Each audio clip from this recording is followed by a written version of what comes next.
Most of the times, every 5 years when there are elections, we see MPs, councillors making all sorts of promises. And yet, after the elections, little is done to follow up on those promises made by politicians. You know, what do you think is the major challenge on people demanding social accountability or service delivery? It could be an issue of the general citizenry not knowing their rights and abilities they have in terms of bringing the public officials to account for whatever promises they have made.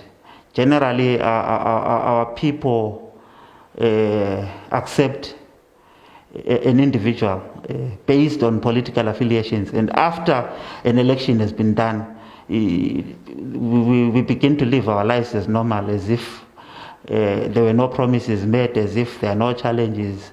I think we need to get to a point where we grow beyond that level. After elections, we need to shed off the election mode and begin to really critically analyze and look at the situations. Are we really getting what we have voted for? Are we really getting value for the votes that we have cast, value for the money that was spending, and so forth? People need to get to the level that they are aware of the rights that they have, the power that they have. Because in simpler terms, Zenzele, people have the power to even recall an elected officer, but very few of us are potentially aware of that.